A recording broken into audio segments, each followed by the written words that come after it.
Last time, I'll start by summarizing the things that we have accomplished last time. So the idea was that we have these universal constructions to define product and to define sum, right? And they boil down to two really interesting identities that can be used for programming, right? One was that the mapping into a product, A cross B. Yes? Okay. That it can always be replaced, it's equivalent to two. So from some arbitrary type C, can be replaced by two mappings that are simpler, from C to A and from C to B. Okay? And you can replace the C's and A's and B's with other stuff, right? And just plug them into this formula. This is like a graphical formula. And we've seen that this is actually can be described as an adjunction, where the two arrows are actually a single arrow in this product category. And the important part is that we say that product is defined by its mapping in property, mapping into a product from any other type. Okay? Sum, on the other hand, was defined as a mapping out. So we had A plus B mapping to C can be decomposed into two simpler mappings, right? And this is how we proceed with writing our code, point-free code, by replacing arrows. Yeah. And again, this can be written as an adjunction, but that doesn't really matter how you write it. The important thing is, well, somebody gives me a task of writing this arrow from something to something, and I look. Is it an arrow from a product? Is this an arrow to from a sum? Is it an arrow to a product? If so, I can decompose them. There are also arrows going the other direction, but they are fixed. So from A cross B, you have these two arrows, first and second. And that's all. And they go to A and B. So there's no arbitrary object here. So this is the only thing that they can do with as a mapping out of a product. Well, actually, no. It's not the only thing, but we'll come to it later, okay? And there are two mappings into a sum, but also these are not universal. So this can only go from A, this can only go from B. This is called left, and this is called right. So when we were proving things like distributivity, for instance, we were step-by-step decomposing it into a simpler problems until finally the last step was either using first and second or left and right, and we are done. Okay, and now I have to, I have a confession to make. I was cheating a little bit, right?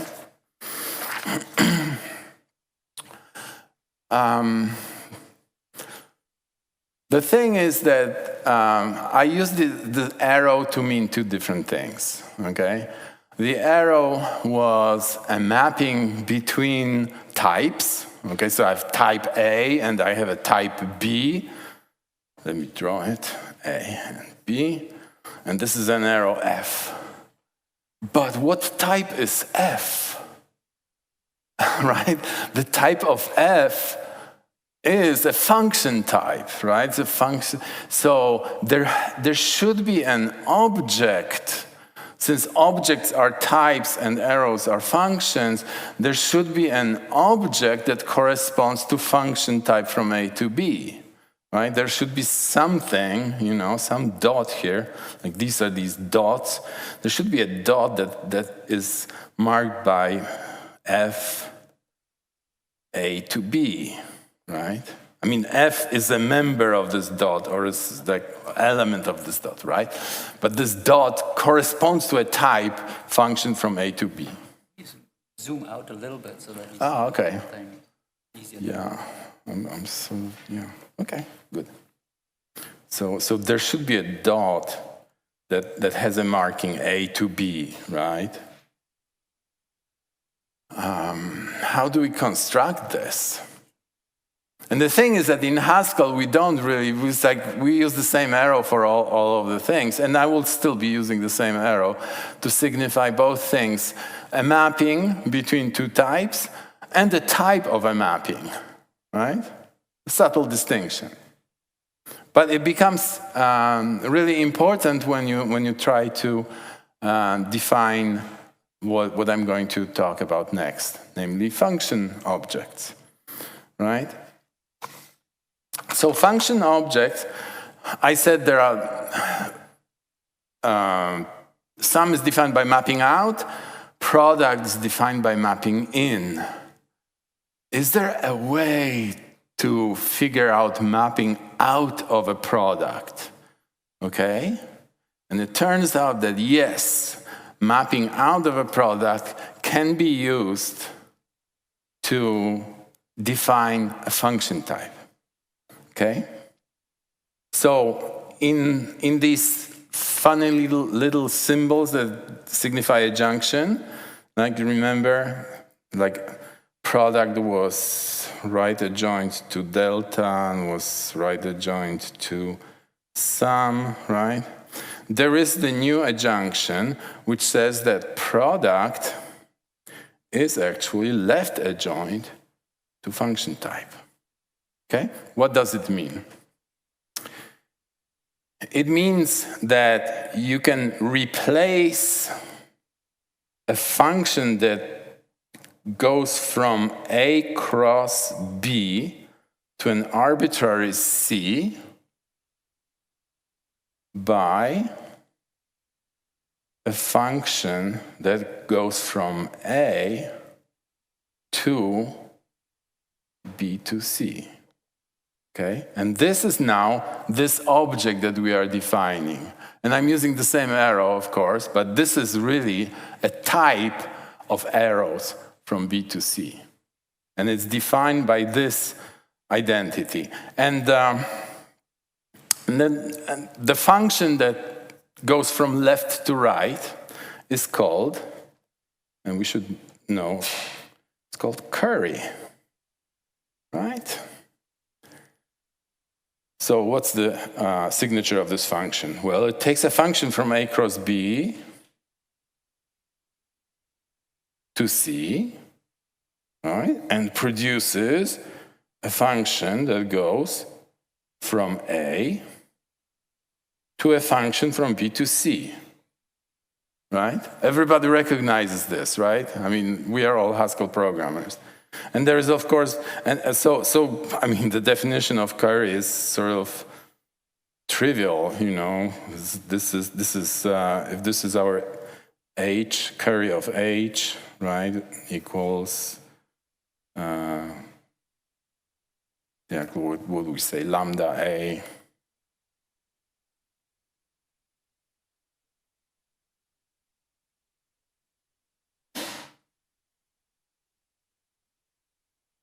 No, let me see. Let me do it correctly, okay? Curry takes a function h that goes from A cross B to C, right? And produces a function that goes from A to a function from B to C, right?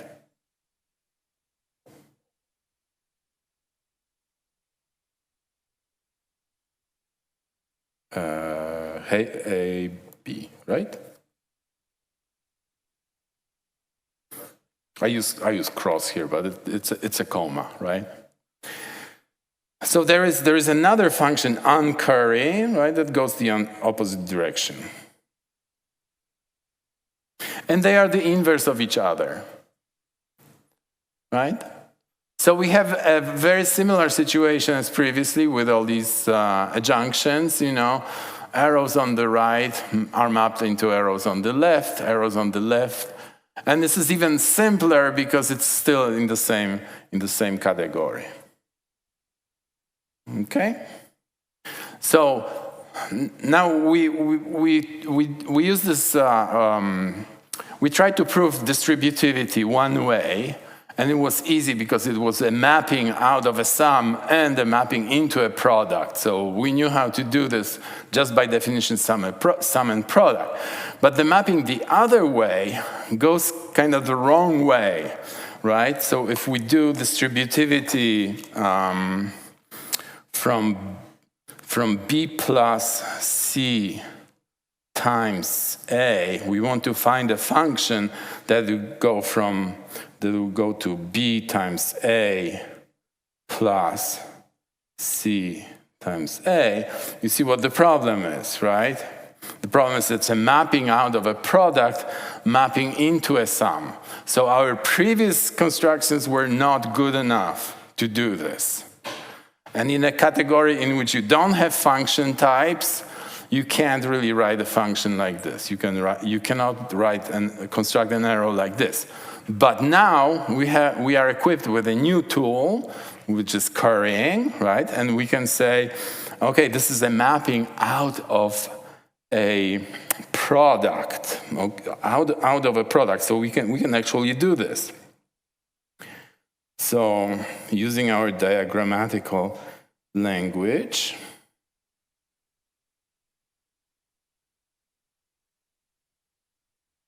B cross A plus C cross A, we can say, well, we can find a function like this if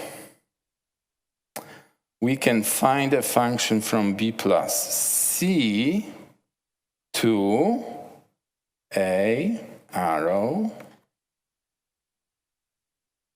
B times A plus C times A.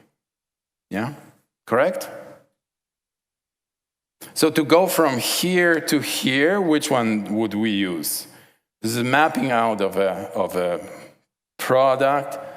So we would go uncurry, right? So this is uncurry. If we have a function like this, we can uncurry it and then get immediately this function, right? And now we are fine, because now we have a mapping out of a sum. Mapping out of a sum, we know how to do it. We replace it with two arrows. So if we have two arrows, one going from B to this whole thing, okay, this whole thing,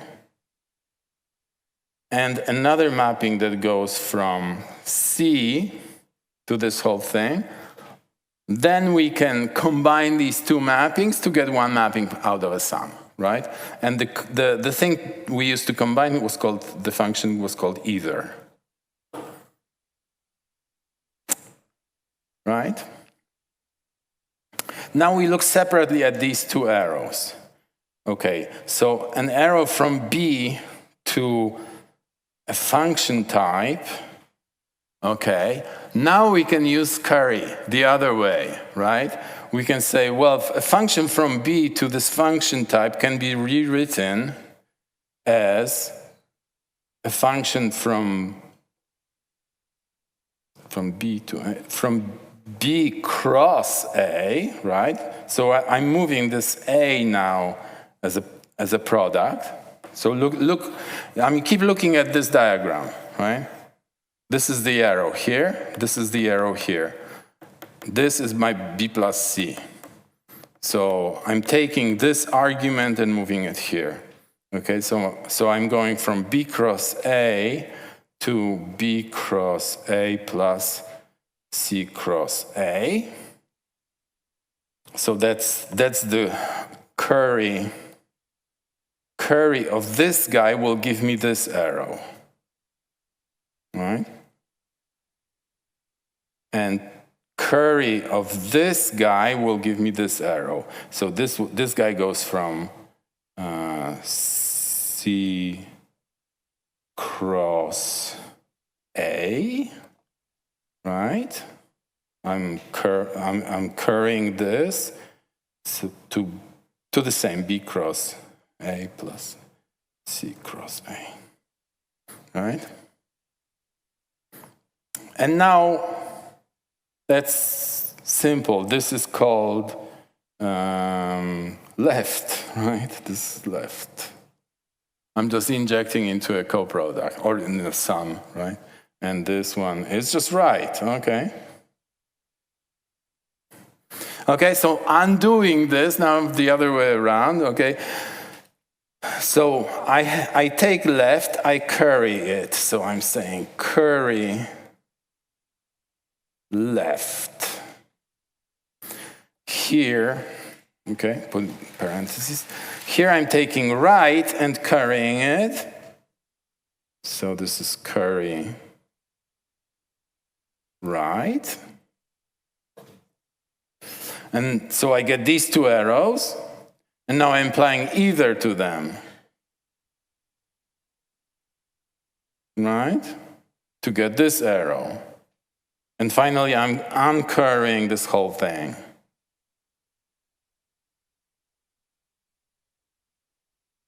Yeah? And this is my distributor inverse. Totally point free, okay? I mean, if you were to like start from scratch and try to write this code, it would probably be a little bit hard, right? But you can do this, okay?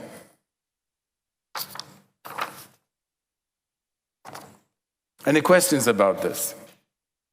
This is like new definition and immediately usage, yeah?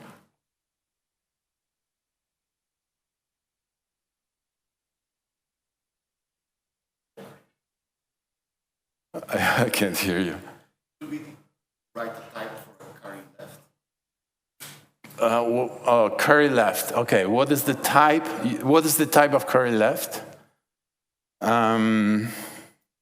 So curry left, the type is from B to, okay, A, B cross A plus C cross A. That's these little thingies here. So from B to this.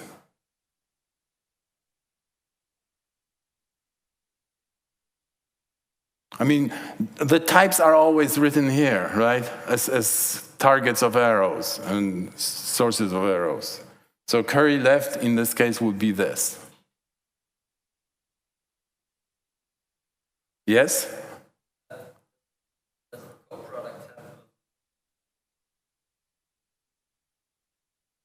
No, that's the problem. Like if you cannot really do a mapping into a coproduct other than left and right?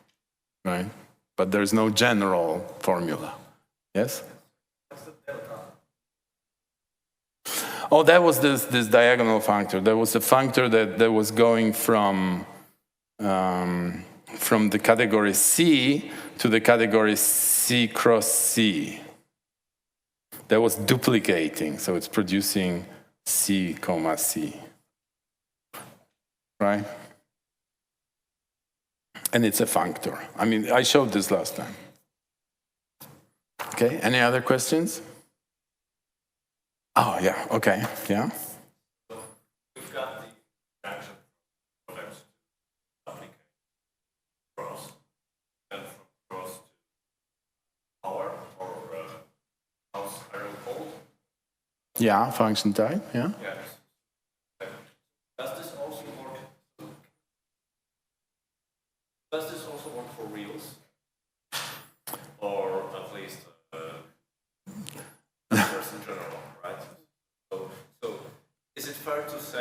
that this is the relationship, sum and the multiplication and the power. Which one? The distributivity or the definition of the adjunction? The three adjunctions are right? Oh, these three adjunctions.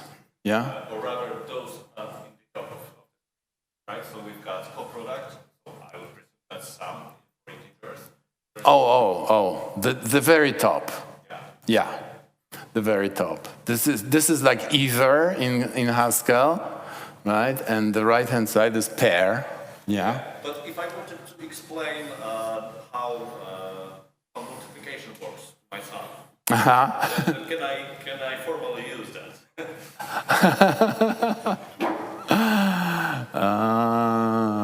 Good question. Yeah.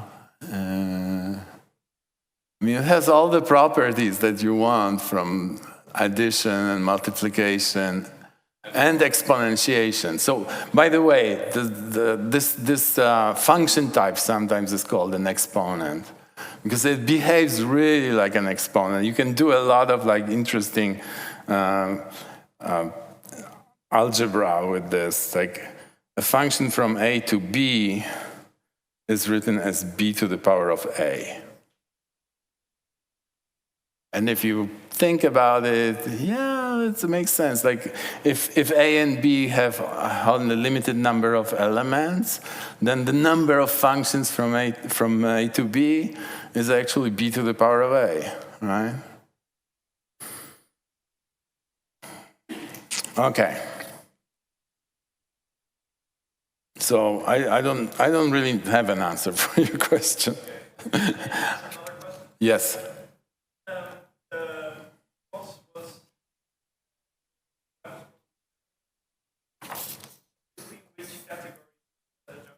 It's the same category. They are both in the same category. I mean, previously we had like functors going between different categories, right? That was actually a harder case, but this is simple. Both categories, on both sides, are the same. So if you want to write, you probably want me to write it in like categorical language. So you have.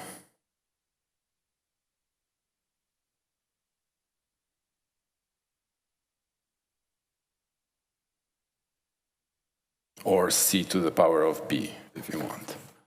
Yeah, it's in the same category. Previously, we had like on one side we had one category, on the other a product category. Now we have the same category, and instead of functors, we have an endofunctor, right? So this is a functor that takes. So it's written as a cross dash. So it multiplies stuff by a, right? And this one takes dash to c.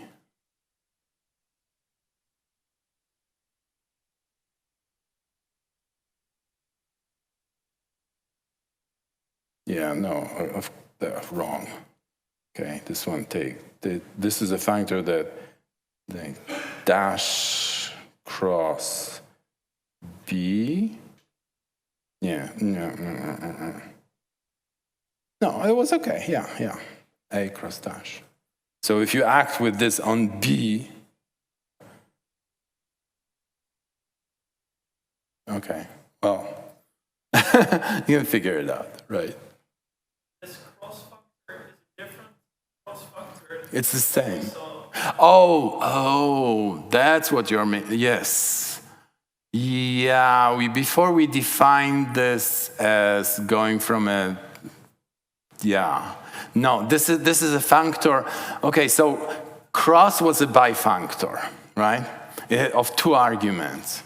Now, if you supply one of the arguments, then you get a functor, right? And this functor, this is an endofunctor. This functor has an adjoint. So there is a little bit of, cheating here involved. Partially applied by Exactly. Yeah. Okay, what else can we do with this? We can do all kinds of calculations, you know. It's like once we have this adjunction, you know, between cross and arrow, what we can do.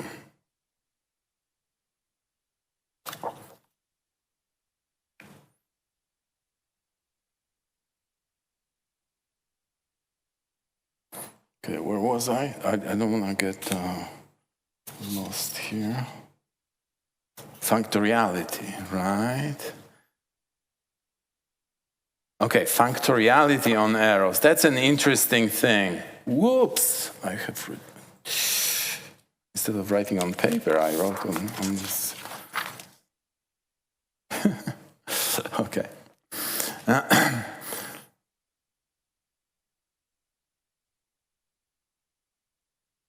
That's 3, that's 4.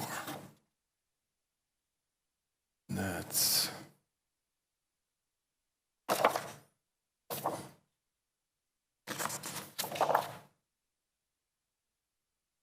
Oh, okay, here, functoriality. Okay, so functoriality means that given that we have a functor that acts on types, right, by exponentiating it or creating an arrow type, function type. But does this functor also work on arrows? So if we have can we find a mapping from arrow B to C to an arrow from some B prime to C prime? Okay, and if we have a function from C to C prime, we can do this. But the more interesting thing is if we fix C and change B. So suppose that we want to go from B to C to B prime to C. So C is fixed, but we want to change the type of the argument, right? Can we do this? So we can do this using this adjunction, right? And we can say, well, so we can curry this stuff. So if we want to find this arrow, we can curry it and say B to C cross B prime going to C, right? This is equivalent. I'm just uncurrying it, right? Okay. So what are the things? What are the things that you can do with a function? I mean, you have at your disposal. Think like a programmer, right? This should be easy. You have a function from B to C. What are the things that you can do with a function? You can compose it with something, but we don't have anything to compose it with here. You can apply it, right? The only thing you can do with a function is to apply it. To eliminate a function, you apply it, right? But to eliminate function from B to C, you need an argument of type B. And we only have B prime here, okay? So the elimination is done by this function called apply, right? Apply takes a function and an argument and it just applies function to an argument. It's a sort of trivial function, but you can write it as, you know, takes a pair function and argument and applies it to the argument. So this looks very much like apply would give us this if we could only transform B prime to B, right? So we need a function from B prime to B.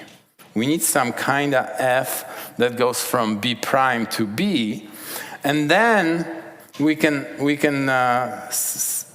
say, well, we'll transform B to C cross B prime well, wrong parentheses, right? By B to C, and this B prime to B. So to transform B prime to B, we need F, we use F, and this is just identity. So we can lift a pair of functions, identity and F, and now we get something that is of the type B ROC times B. And this, we can say, apply. If we use apply, we get C, right? Which is a weird thing in the sense that previously when we were doing factoriality, it was like we have a function from A to B, and we are lifting it to like some functor A to functor B. Here in this case, the functor is the thing that takes B to C and B prime to C prime, right? So this is our B, C, and this is our B prime, C prime. But we need not a function from A to B, but we need a function that goes in the opposite direction. And this is called contramap. So contramap F. And the way we obtain this is we applied the bimap here, right? We applied identity and F in parallel. So we did bimap identity and F. And then we did apply to it to get a C. And then we curried this whole thing, right? This final arrow was curry.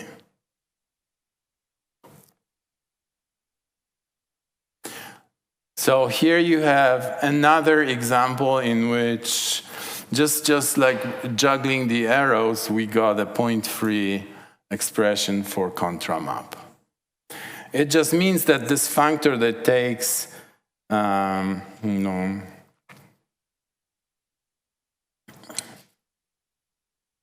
B to B A, this functor, we call it, it's a contravariant functor because it reverses the arrow, okay?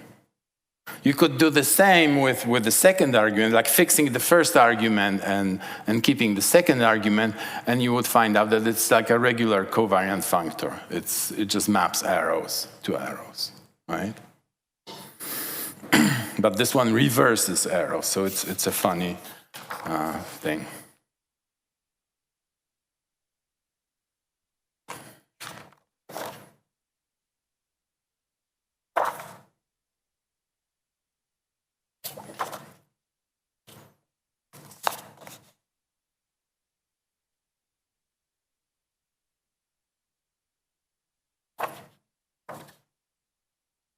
And now for something completely different, okay? Some of you might have heard of these things called natural numbers, right?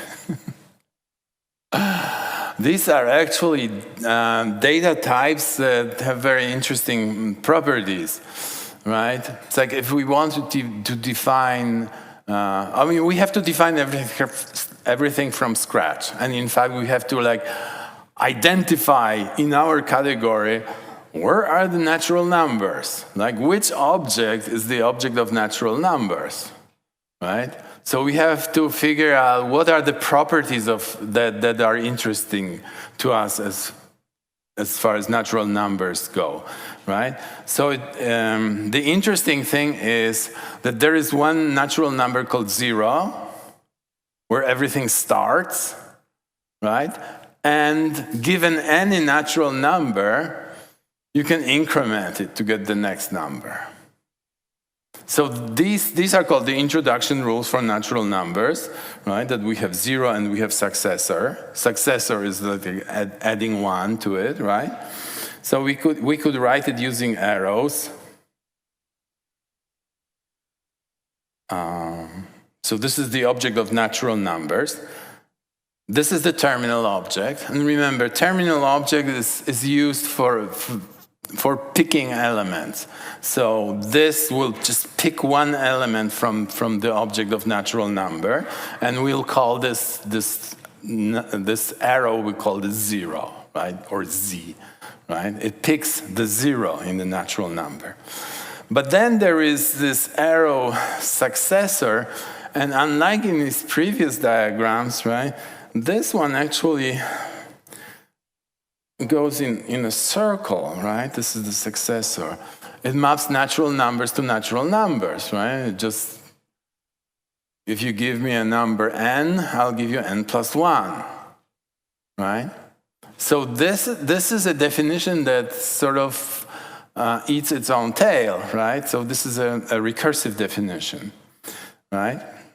And obviously this is not enough to define an object of natural numbers, because like there are a lot of other things that behave like this, that have an arrow from one and an arrow going back to itself, right? In fact, every object in our category Haskell has some, except for the empty one for void, right?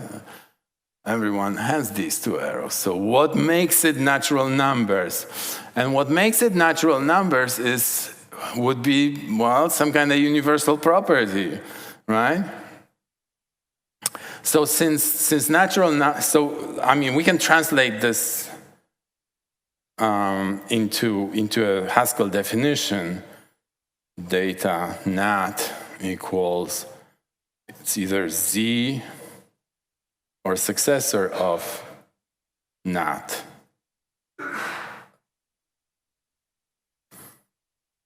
Right? Or if you want to use GADTs, you know, you'd say data nat where Z is nat and S is a function from nat to nat, right? So this is more corresponding to this picture, right? I mean, this is the form that we would normally use, but this is a form that corresponds more closely to the picture. They're completely equivalent, right? So now with these things, we can form like long chains of things. Like from one we go to, using Z, we go to N, and then we can go successor goes to N, successor goes to N, and so on. You know, it's like infinitely many.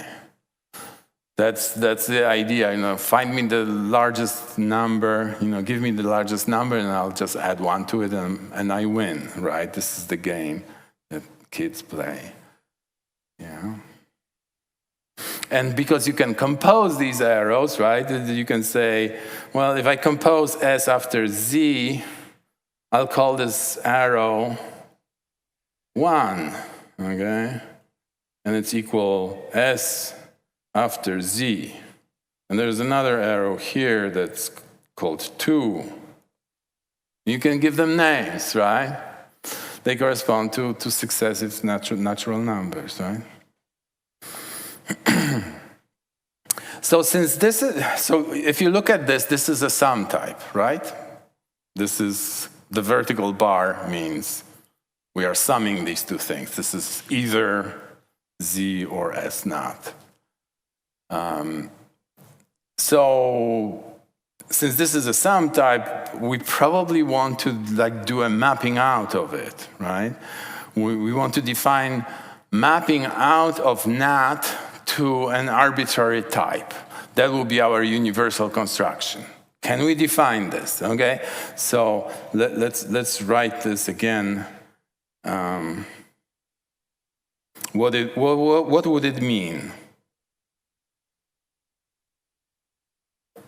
But now we have this infinite chain, right? So we would want to have a function h to some arbitrary type c, right? And we can put this function here and here, right? And we would say, okay, so in order to define a mapping out of natural numbers to an arbitrary type C, what does it mean? Well, it means actually that you have like an infinite sequence of C's, right? You have C0, right? Where you do H after Z. C0 would be your H after Z. C1 would be H after S after Z, and so on. Cn is like H after C to the power of n, in the sense that you repeat it n times Z. So in order to define a mapping out of natural numbers, we really need infinitely many values. Right? We need a whole sequence. And then we could say, well, mapping out from natural numbers is in one-to-one correspondence with an infinite sequence of arbitrary C elements of C, right? So that would define precisely natural numbers. However, this is not a very practical way, right? If you want to define natural numbers, you don't want to provide an infinite sequence every time for every single C, right? I mean, we would write it sort of like, here's the infinite number of arrows from 1 to C, and this is equivalent to a single mapping from N, what you call H, from N to C, right? Not a very practical thing to do. So, therefore, we say, well, instead of defining an arbitrary mapping out of natural numbers, which is pretty useless to us because we don't know how to write it down for an arbitrary mapping, right? What are we define mappings out of natural numbers all the time, every day, right? But we define them using like a particular formula, and this formula is a recursive formula. We always use recursion. So why don't we just narrow the problem down to recursive functions, or so-called primitive recursive function, right? So instead of having infinitely many of these values, we'll just say, okay, we'll just have two functions, okay? And see how much we can get.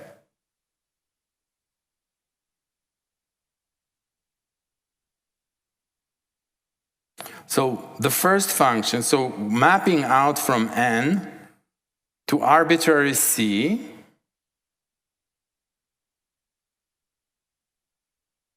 is uniquely defined by two arrows, which we will call init and step. Okay? It's like all the function mappings out of natural numbers that are given by these two functions, by a pair of functions, init and step. These are arbitrary functions. Init is actually like an element of C, right? Because it's mapping from terminal object, so it's an element. So give me an element of C and a function that maps C to C, and I'll give you a primitive recursive mapping out of natural numbers. So primitive recursive mappings out of natural numbers are uniquely defined by init and step, and vice versa, right?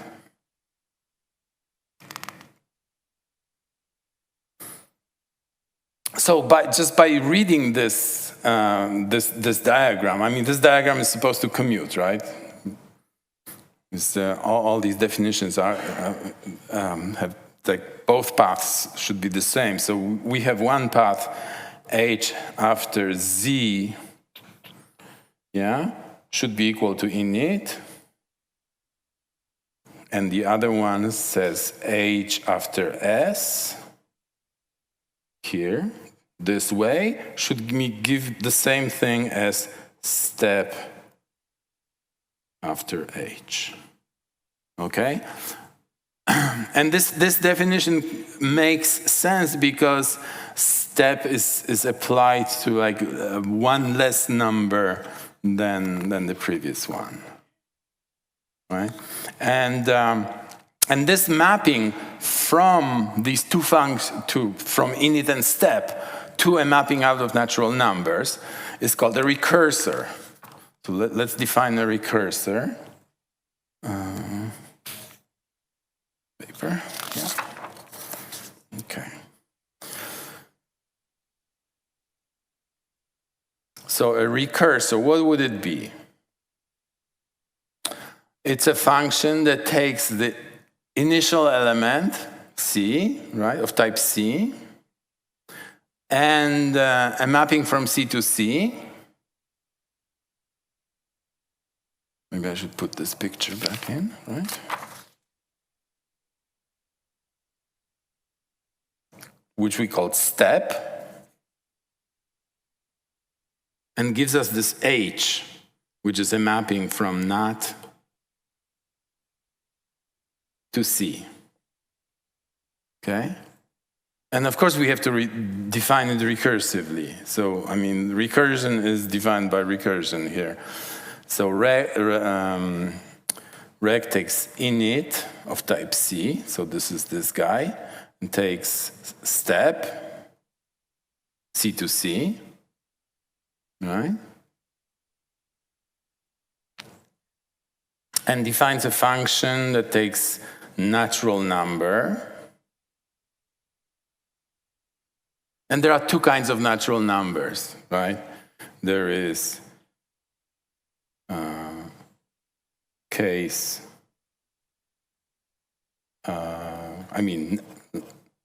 n, right? Let's call this number n. Case n of, there are two cases, z. What does it give us? Init. We want this function to, when working on 0, to produce init, right? And Sm will produce, will be recursively defined by step acting on itself, on the recursor of init and step, but acting on m. And m is one less than our n, right? This is a successor of m. So this will terminate, right? This is how we know it will terminate, right? So this is our recursor, and this tells us that any primitive recursive function can be obtained by just providing these two things, the init and step, right? And in particular, we can define plus n, is a recursor starts with n, so it goes from natural numbers to natural numbers, right? So it starts about n and keeps adding 1. That's addition. But we can also, this is maybe more interesting thing that maybe doesn't immediately come to mind. You can define plus, maybe this should be an exercise.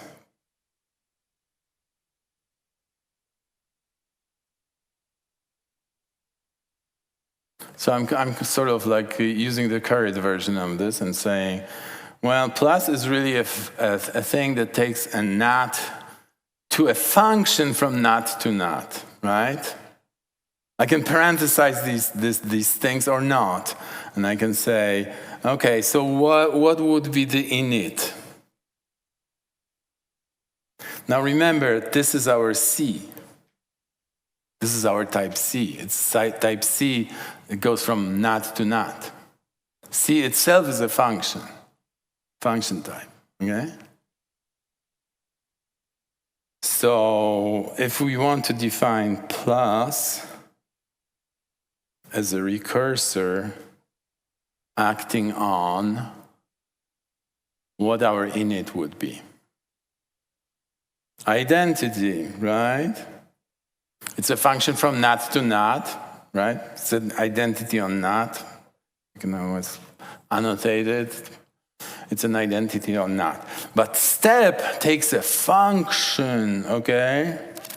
Takes a function. So it's like, we can write this lambda f, right? Takes a function and returns a function, okay? So what kind of step would that be? Given a function f,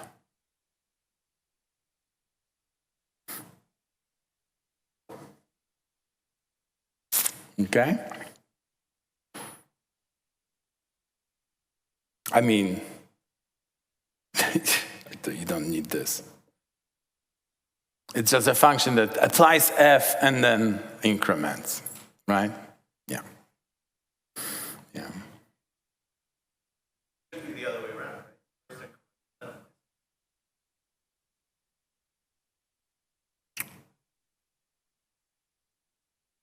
Is that true? Can we go another way? First increment and then apply f?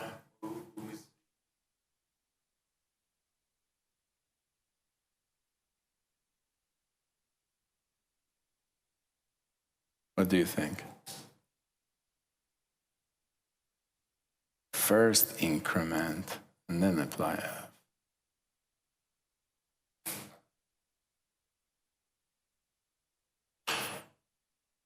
Well, for the case 0, okay, yeah. That's a good question, right? Yeah. Okay, yes?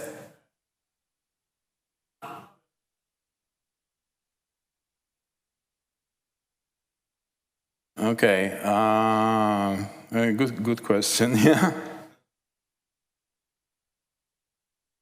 Yeah, you're right. No, this is lambda. Yeah, lambda f is f, yeah, correct. Yeah.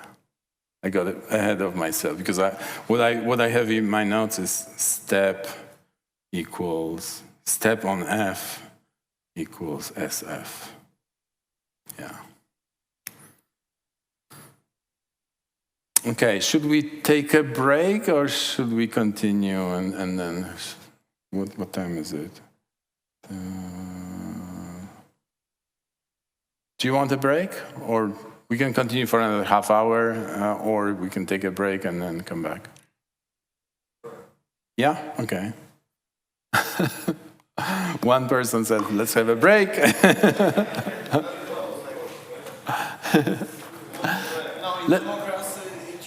Yeah. Yeah. So people who want to have a break can now leave for 10 minutes and the rest will stay. Okay, let's take a break. Defining natural numbers using mapping out is actually pretty useful because it simplifies the problem of defining recursive functions. I mean, recursive functions are sort of hard to understand in the beginning. I mean, we are all Haskell programmers, so we live by recursion. But you know, it's like if you want to, sometimes you have a problem that requires recursion, and saying that, well, it's really simplified to defining two functions, right? Or actually a value, and an endo function, C to C, right? You define what type you want to map out, and then you just provide a value and a function, and just plug it into this recursor, and it works. I mean, in practice, you probably want to simplify this and just, but if you are stuck, you can just do that.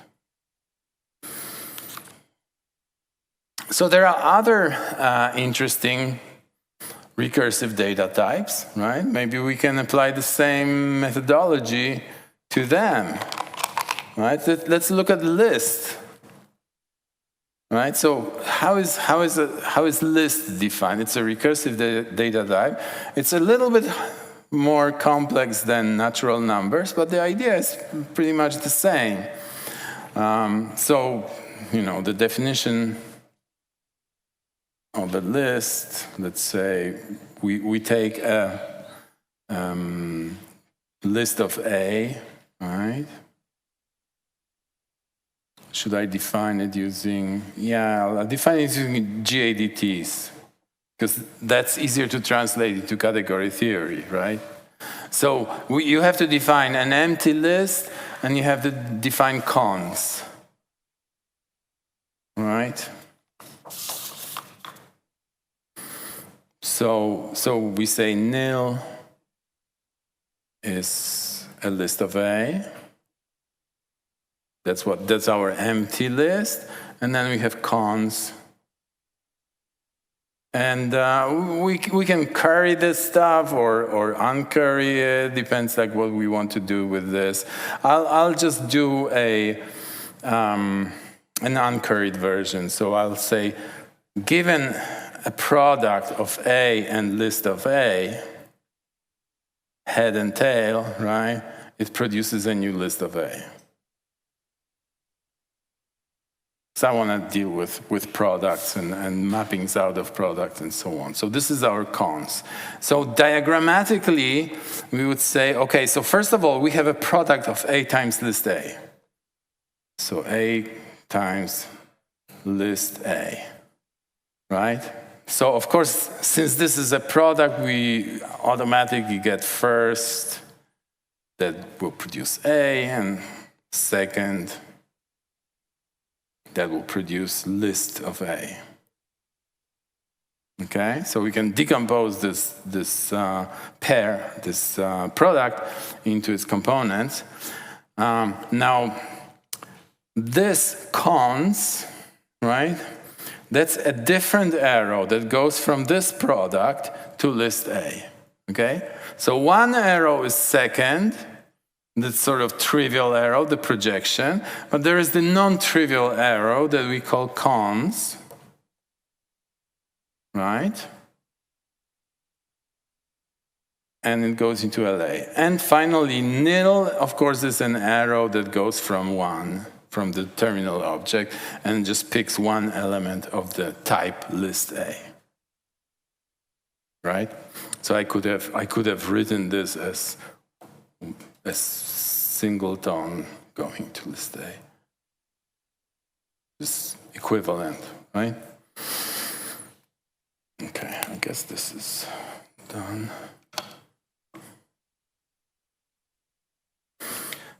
So as before, this is not enough to define a list, right? We have to find some kind of universal thing. Like, since this is again a sum type, so two constructors, well, then we'll probably want to define a mapping out. So if this is the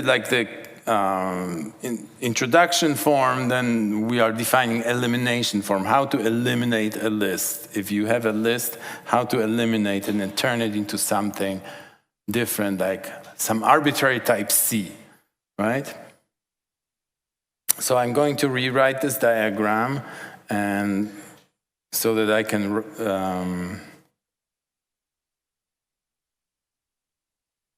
let me just call it LA, right? And there is cons that goes from A cross LA. So we have these two things that define our list, right? And we want to define a mapping from LA to some arbitrary type C. Right? This is our H that we are trying to define. I'm defining a mapping out of a list. Okay? And again, we have to provide this mapping, we can provide definitely one function. Let's call it again init or one value that is assigned to an empty list, right? So we know that it's an empty list because nil picks an empty list. So H followed by nil gives us an element of C. And we call this element of C init, right? So init is just H after nil. Okay? And again, as with the case of natural numbers, there are infinitely many values that we would have to provide. Like for a list of size 1, one function. For a list of size 2, a completely different function. A list of size 3, completely different function. So a full-blown mapping out of list is actually untreatable, right? Practically. So for us programmers, we are only interested in mapping out that are recursive, right? So the recursive mapping would just say, well, there is just one other function that we call step, right? But this time step will go, so here's H, which takes us to C, and this is ID that takes us to A, right? So we want this diagram to commute, right? So the idea is now that if we provide these two functions, step and init, they uniquely define H, okay? However, not every mapping out of list can be described as step and init. We should just remember this. Only the recursive functions, right? And this elimination that maps a whole list into some C, some type C, it's usually called fold, right? We are folding a list. We're just getting one value of some type C. But in order to define this fold, we just need two things. We need the init, one value of C, and we need a function that goes from the product of A and C to C. And this way we can define all the recursive functions on lists. So the recursor, let's call it rec list, right? That would be a function that takes init, right? So of type C, that's our init.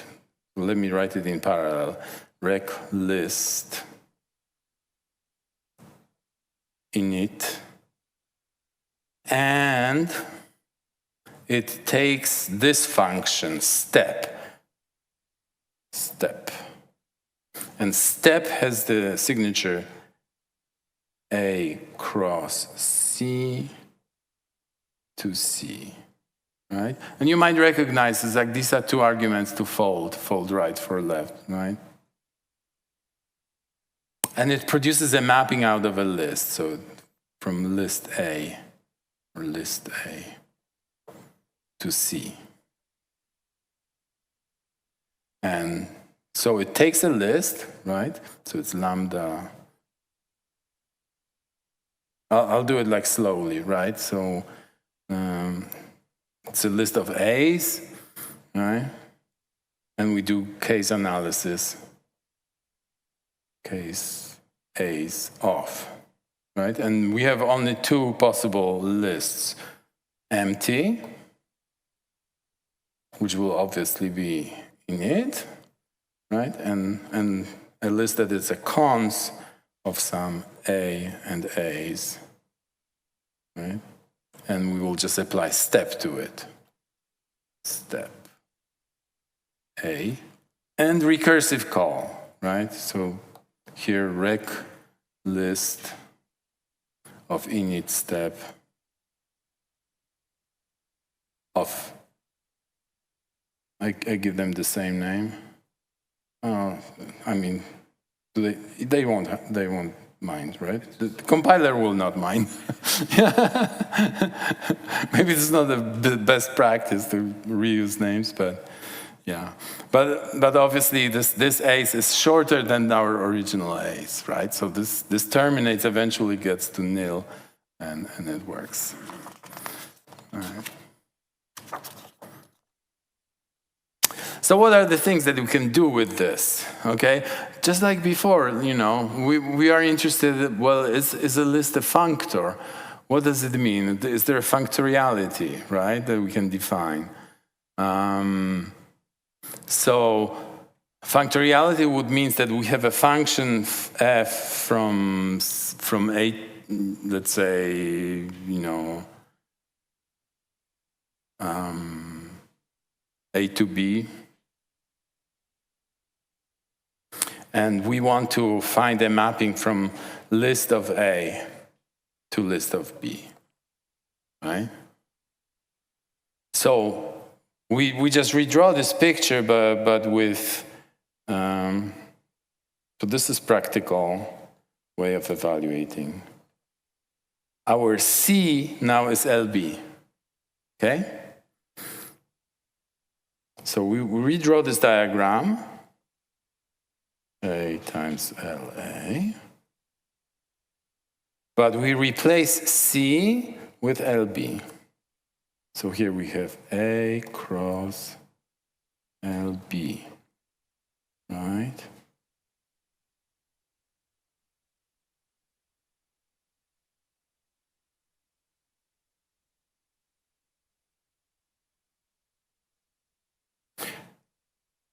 And in order to define this mapping H, all we need is define this value init and this function step. Okay? So init, well, what should init be? Well, if you just follow this diagram, this is H after nil. What should be?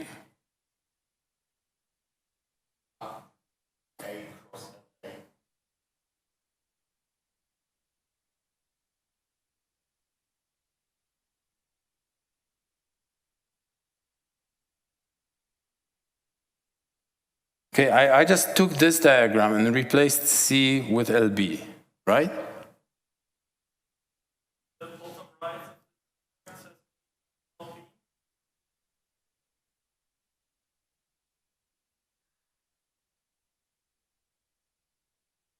Which diagram? The one that you drew right now. Okay, at the bottom, right? The argument to a step is the product of A and LB.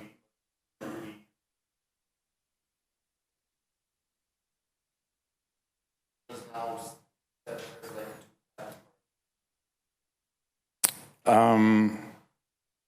Well, I mean, I just took this diagram, right? And replaced C with LB.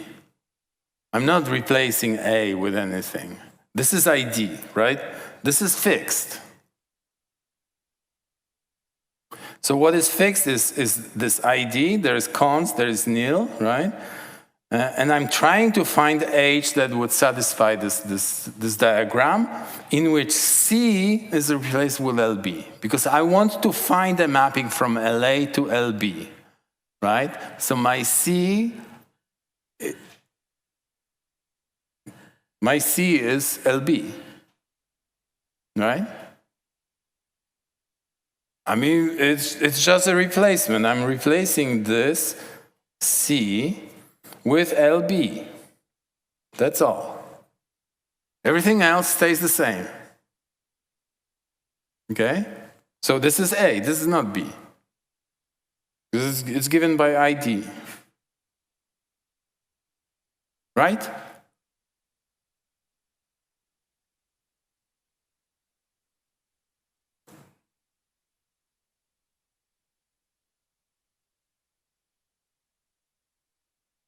Okay.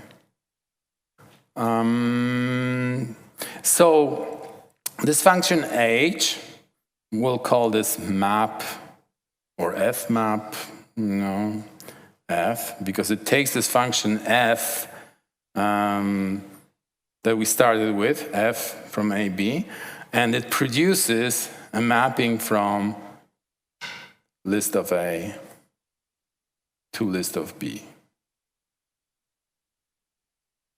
Okay, this is not the Haskell thing, but you know, okay, so map takes A to B to list A to list B, right? So this is map takes F, right? And it should be what? It should be a rec list. And I have to provide these two functions, init and step, right? So init picks in LB something that corresponds to H after nil. So nil produces an empty list of A. So I want init to just give me an empty list of B. I mean, I don't have a B at hand, so the only thing it can do is produce an empty list of B. So the init thing here is just nil. It's a polymorphic nil, right? I mean, this is a nil on B, really. Not nil on the list of B's, right? But what is the step? Okay, so the step here, you can read it from here. It's okay. Do I have it right?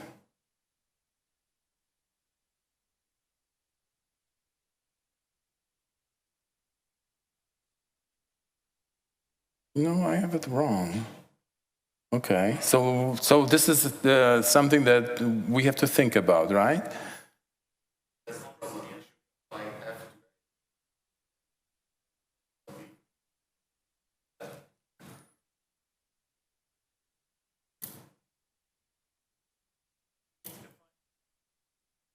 Right, we need to define step.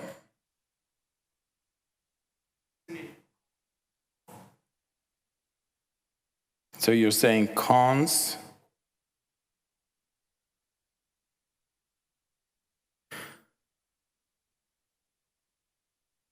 I mean, it's applied to a pair, so it has to be a bimap, right? Bimap of F and of ID and F, right? FID. Right, because it turns A into B, okay? So now it works, okay, yeah. So this is our step.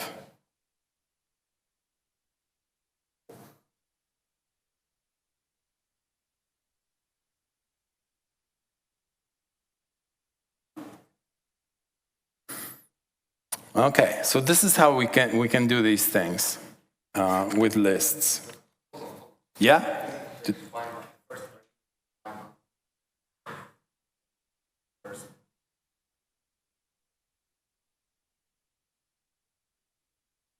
Right, but the cons, so step, okay, so what does step take? Step takes A cross LB. Okay, this is the problem, right?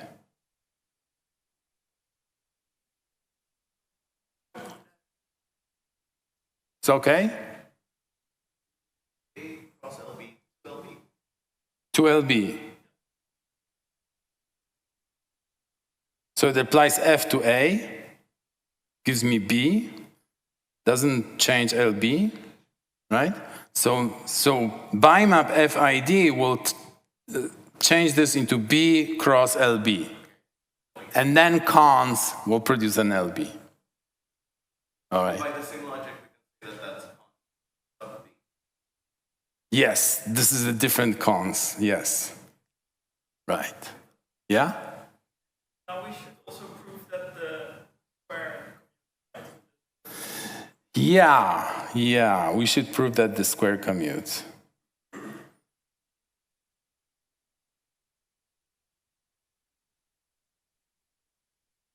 But I believe that it could be You believe me, right? Another question.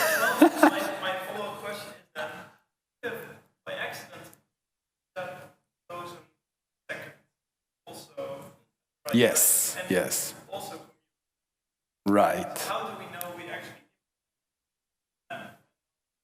And not something else. something else?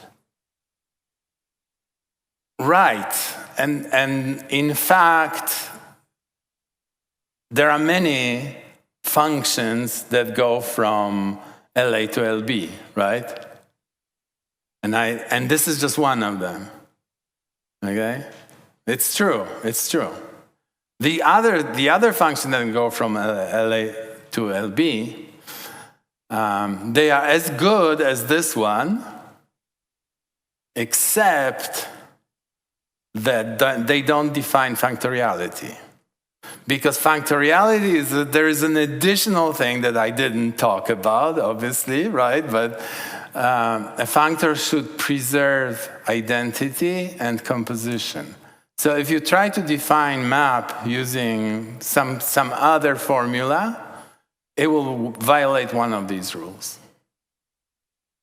That's a good question, yeah. Okay.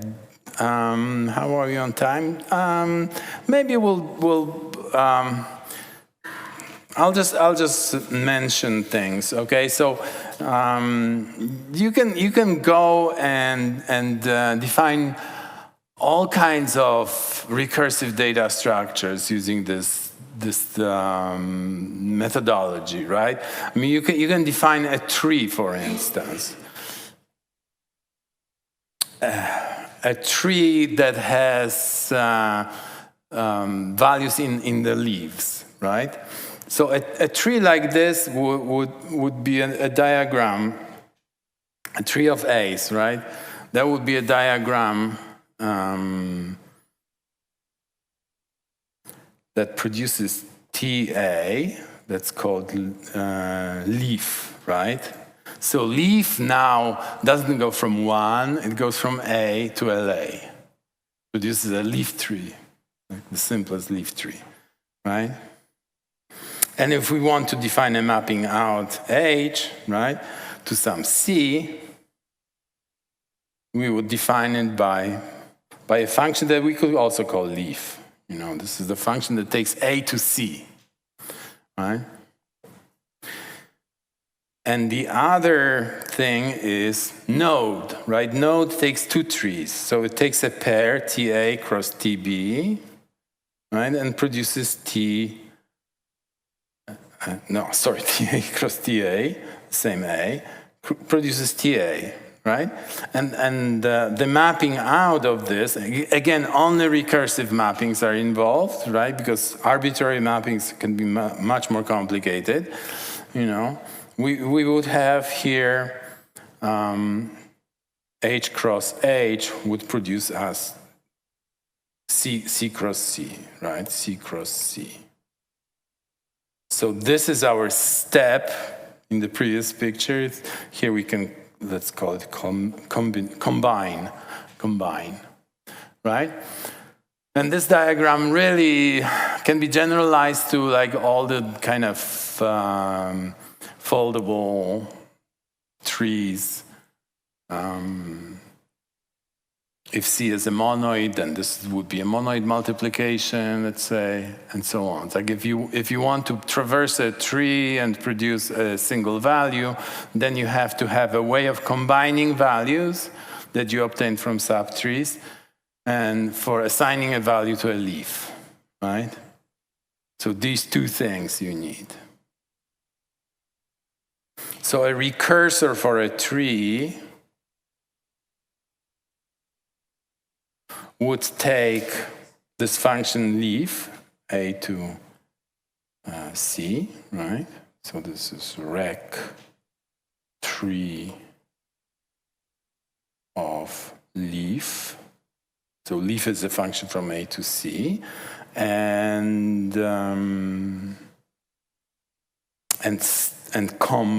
combine. And combine takes a pair of C's and produces a new C, right? And the result is a mapping out of a tree. So tree of A produces C. So it traverses the whole tree and produces a value of C. Right? But in this language, this is how you can implement this. So if you pass it a tree, then you do case T of, and if it's a leaf, then you apply this function leaf to A, right? So this is what you do for a leaf node, and if it's a node, did I call it node? Cons, or no, node. This is node, right? Node XY is comb. I mean, these are two trees, right? Or maybe I should call it T1, T2, or something like that. Yeah. So we apply combine to. Is there a nice way of writing this? Yeah, a nice way of writing is apply the function both, that applies a function, the same function twice to the different things. So rec tree leaf comb to xy. Well, so I can write it as a pair,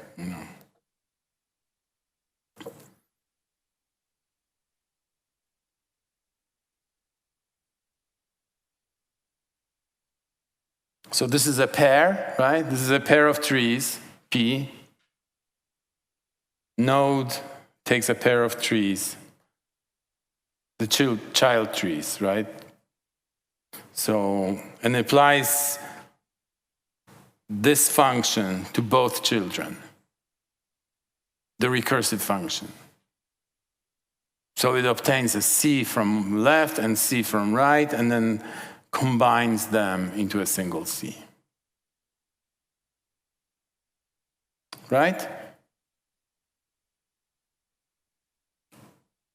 And once you have this formula and this diagram, you can think, okay, functoriality, for instance, you can apply functoriality to it. You can show how to map tree of A to a tree of B. Right? Okay. So I guess to summarize, this is what I was trying to do. I was trying to first of all show you. Demystify this idea of universal construction. It's a way of defining a data type as applied to programming. It's a way of defining a data type by saying, well, how do I map out of this data type? Or how do I map into this data type? So we've seen that we can define mappings out of sum easily. So decomposing problems, like category theory is all about the composition and decomposition, and programming is also about decomposition. You have a hard problem, you decompose into smaller problem. So if you have a problem that requires mapping out of a sum, you decompose it into two smaller things, two smaller mappings, right?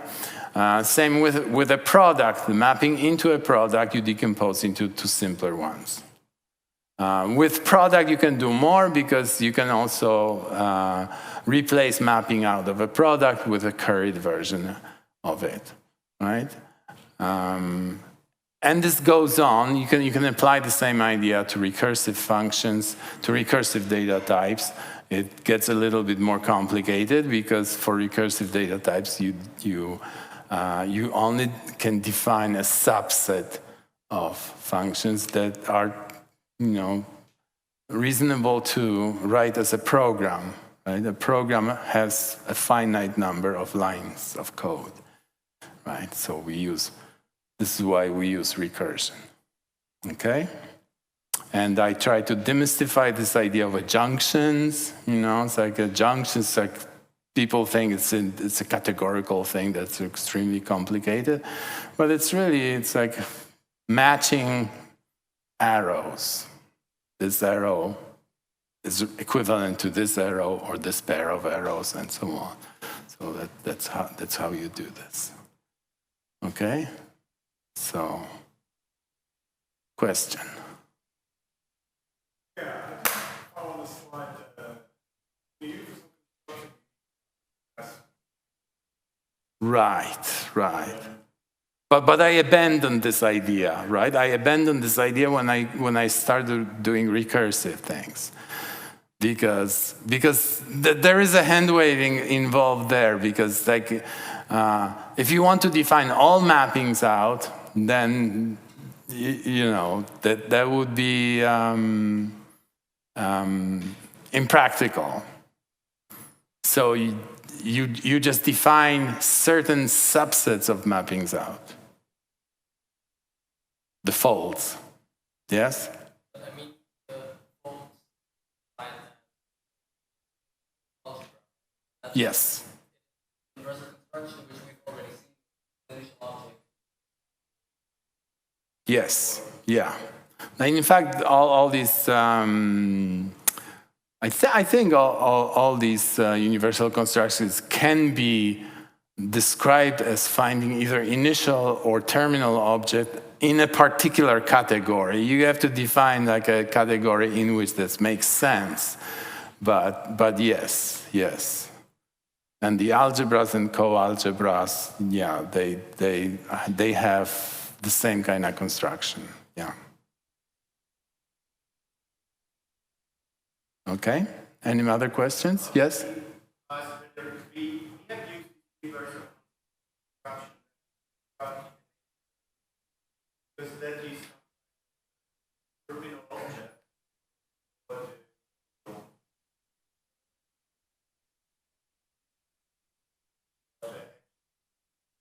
Object or the others that there are a lot of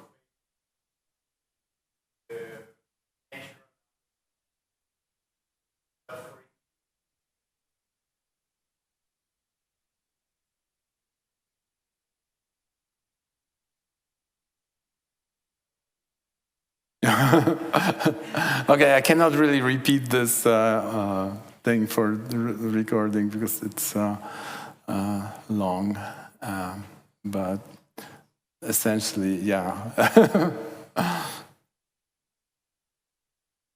Yeah, I mean, this idea of universal constructions, I mean, you see it everywhere in category theory, yes?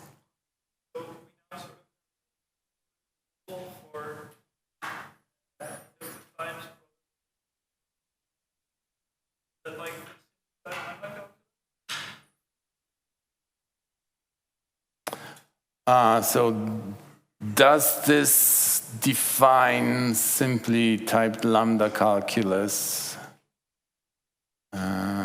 Is there anything else?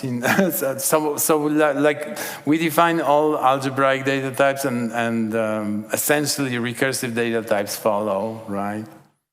Yeah. So that covers, yeah, pretty much.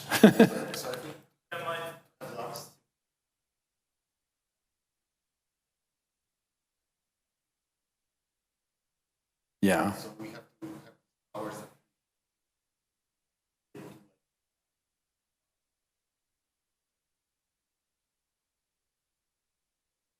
Yes. So the correct thing to say is Cartesian closed category, right?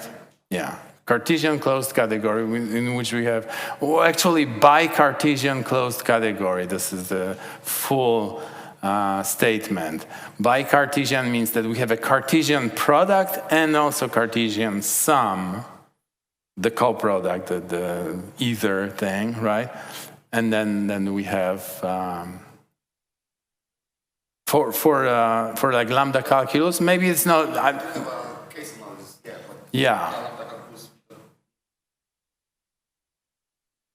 It's useful. I mean, if you want semantics of a programming language, you really want it by Cartesian closed category. Yeah. I mean, you can get away with Cartesian closed, but yeah.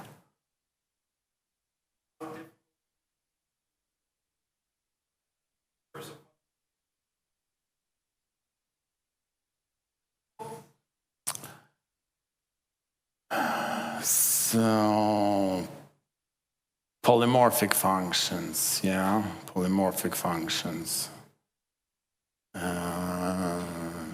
Yeah, that's like a next step above that. Yeah. I mean, you can definitely find books on how to use category theory to model simple type lambda calculus, and then dependent types. And then dependent types sort of fork into types that depend on other types, which is polymorphic types, right? Polymorphism, and types that depend on values. Yeah, and that's not, even that is not the end, because there's also linear types, and for linear types you will need categories that have like a tensor product that's not a Cartesian product, so you have a monoidal closed category and so on. Thing goes on. Okay? You can ask me more questions privately later. All right, thank you.